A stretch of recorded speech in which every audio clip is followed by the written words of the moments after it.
అని అంటుంది.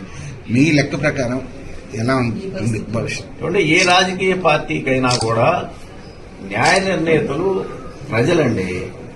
తెలుగుదేశం పార్టీ పనిచేయలేదు కాబట్టి తెలుగుదేశం పార్టీని ఆ రోజులు 2019లో ఇంటికి పంపించారు. 23 సీట్లకే పరిమితం చేశారు.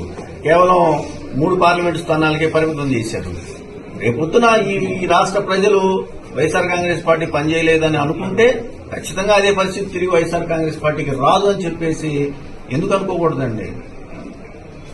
మీరేమీ అభిప్రాయపడుతున్నారు? చూద్దాం. నేను ఏదో ఒక పార్టీలో చేరిన రోజు నా అభిప్రాయాన్ని ఖచ్చితంగా నిక్కచ్చిగా చెబుతా, ధైర్యంగా చెబుతాను. ఎప్పుడైనా చెప్పండి. దానికి ఖచ్చితంగా జగన్మోహన్ రెడ్డి గారే సమాధానం చెప్పాలి. నేను అందుకే అన్నా, ఇందాకే అన్నా, నేను రాజకీయాల్లో నేను రాజశేఖర రెడ్డి గారి కుటుంబాన్ని వదిలిపెట్టను. నేను రాజశేఖర రెడ్డి గారి మనిషిని, రాజశేఖర రెడ్డి గారి భక్తుడిని. నేను